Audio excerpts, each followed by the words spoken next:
Marcos, the only Philippine president re-elected 4 times. Cory Aquino stole the presidency of 1986. Ferdinand Marcos was the duly elected president of that snap elections of that year.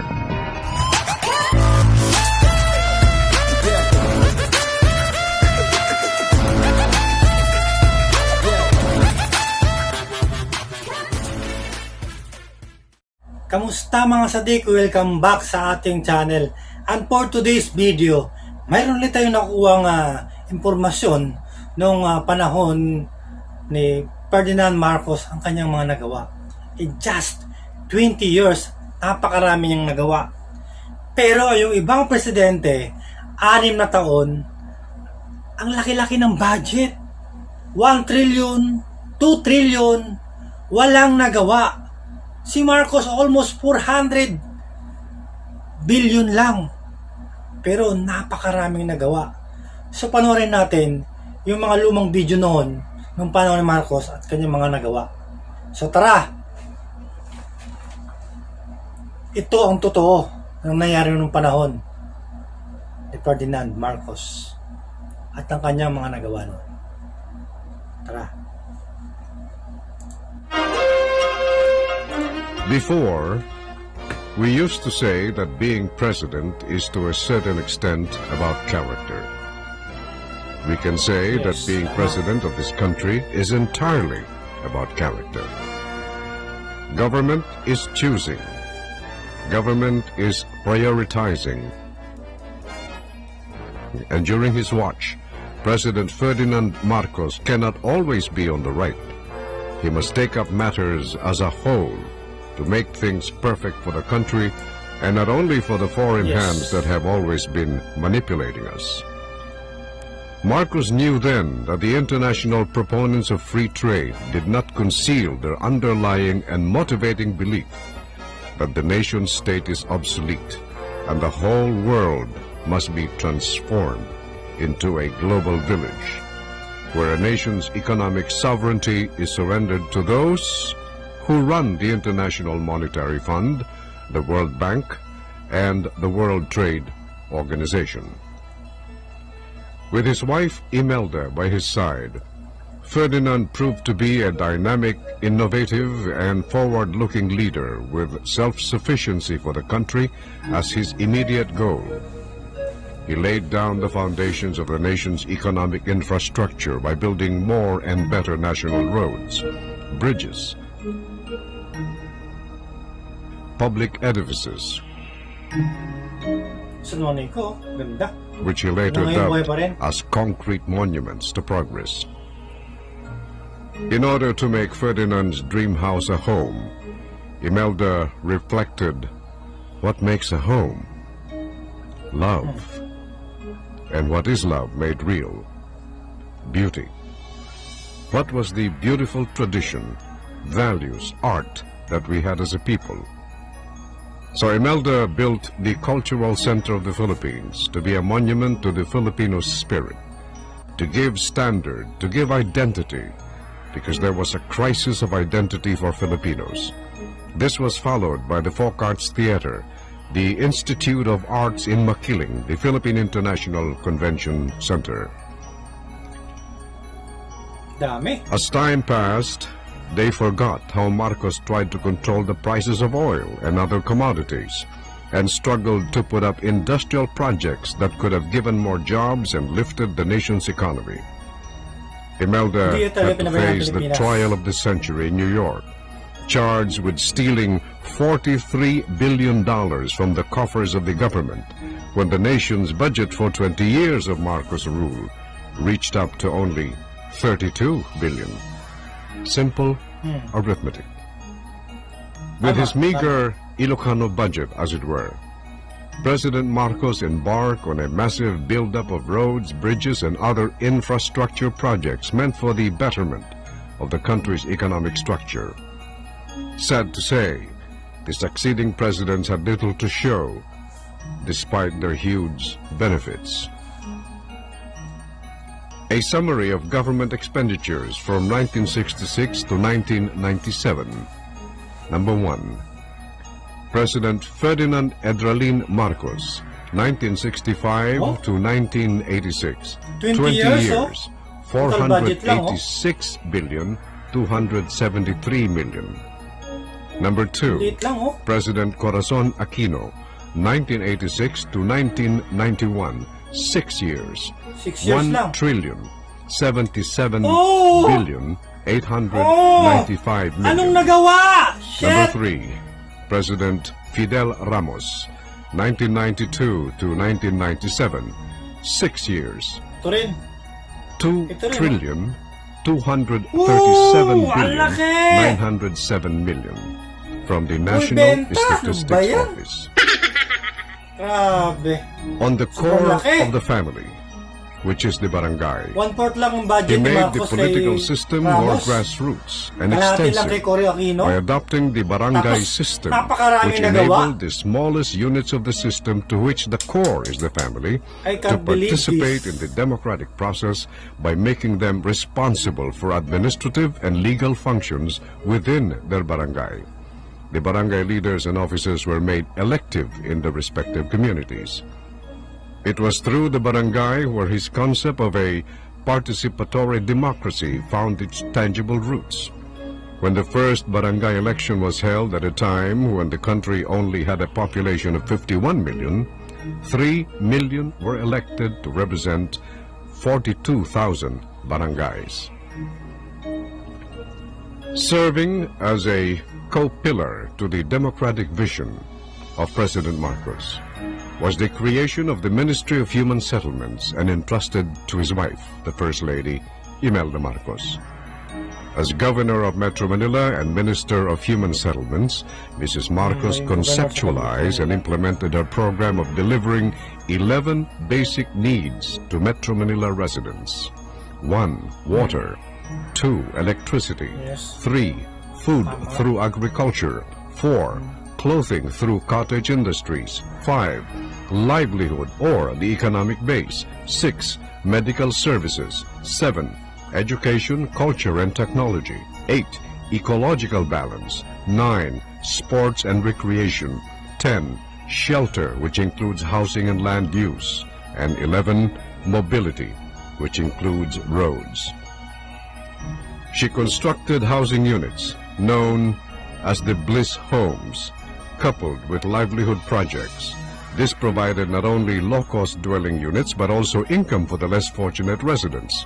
Kadiwa centers and rolling stores selling prime commodities at lower prices were established and mobilized around Metro Manila's impoverished areas. Metro Aid centers were organized that provided employment for some 10,000 Metro Aids who were responsible for the cleanliness and beautification of the metropolis. Hospitals and institutions with specialization in various fields, such as the Heart Center, Kidney Center, Lung Center, the Children's Hospital, among others, were established. The Philippine General Hospital was reconstructed and expanded to extend better and more efficient service to a greater number of our Filipino people. Imelda had done more good for the Filipino people than all the presidents combined, except, of course, President Ferdinand Marcos. On the matter of sovereignty, the RP-U.S. Military Bases Agreement was signed on March 14, 1947. It provided the United States with 99 years lease to more than 20 base sites, covering some 250,000 hectares in 13 provinces. In 1959, the base's area was reduced to 117,075 hectares. President Ferdinand Marcos refused to compromise the nation's sovereignty and territorial integrity in the negotiations for the Military Bases Agreement. Thus, the Serrano-Bolin Memorandum of Lease Agreement from 99 years to 25 years. In 1976, President Marcos further reduced the base's area to 71,000 hectares. President Marcos reduced the lease agreement from 25 years to 5 years and 250,000 hectares to 10,000 hectares coverage. It also reaffirmed Philippine sovereignty over the bases, and President Marcos called it, fittingly, the final liberation of the Philippines. Following the 1983 Military Bases Agreement review, President Ronald Reagan pledged his best efforts to increase security assistance to the Philippines to $900 million for the period 1984 to 1986, $125 million to military assistance grants, $300 million in foreign military sales credits, and $475 million in economic support funds. And now the question arises: who killed Senator Benigno Aquino? This is the question that remains unanswered to this day. Interesting to. Here are the Dalawang facts. Aquino naging presidente. It was Madam Imelda Marcos who Pero facilitated his departure for the United States for that heart operation that he so badly needed. Kung sino talaga It was napapatay Mrs. kanila. Marcos who arranged everything so that his flight via Philippine Airlines to the United States was on schedule. Yes. Upon learning of his desire to come home reached President Marcos, it was again Mrs. Marcos who was sent to the United States to ask him to delay his flight home due to an intelligence report that some people wanted tama, to do him harm. Inalaan na pala siya ni Melda It was na Mrs. Marcos who siya frequently had dialogue with Senator Aquino then during Mrs. Marcos's frequent trips to the United States on official basis. But all these were not. He was being given the wrong information. The biggest lie of all was that President Marcos was dying. All the admonitions for him to delay his trip fell on deaf ears. He insisted on coming home after being fed the erroneous information that Marcos was dying. The rest, as you know, is history. A tragic mistake in judgment on his part. A tragic error that cost him his life. Who killed Ninoy?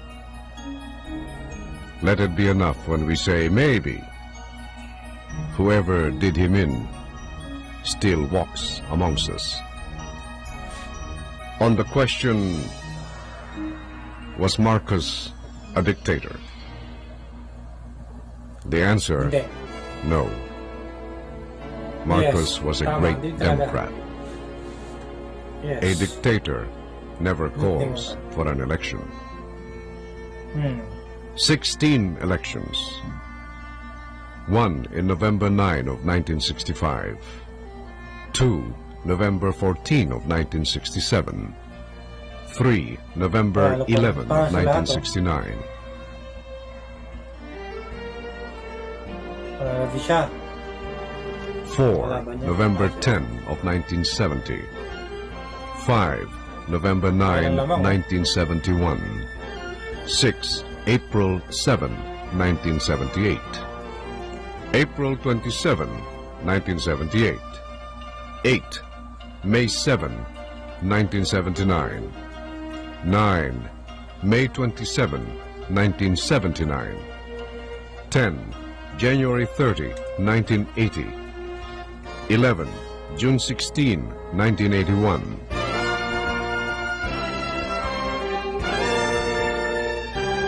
12, May 17, 1982.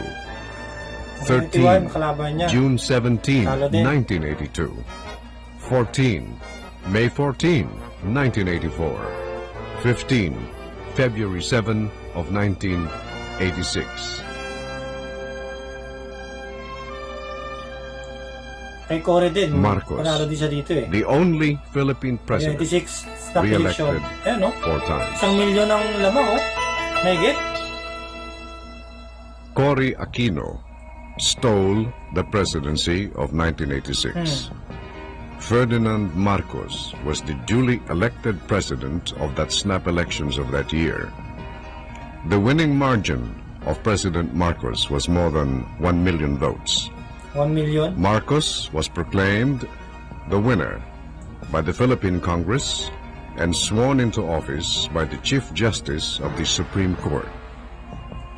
By a twist of misfortune, however, two of Marcos's trusted lieutenants turned their back against him for reasons of their own si Manong and Jane, installed instead a bogus candidate. Pati ito si Ramos, may pangarap pa A revolutionary government was proclaimed.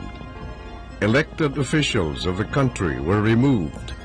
Then the constitution was changed by a so-called bunch of delegates handpicked by the usurper and company.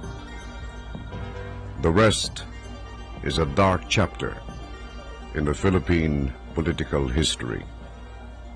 Tama. We probably have the most beautiful cultural heritage in Malakas and Maganda.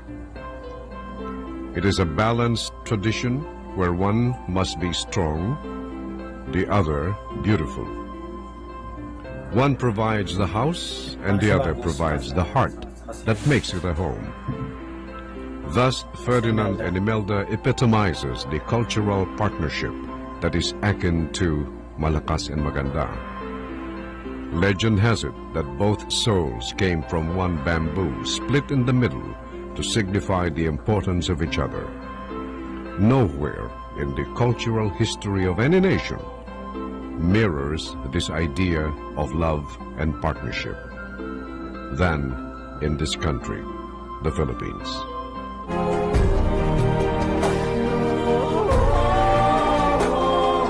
Let the truth prevail.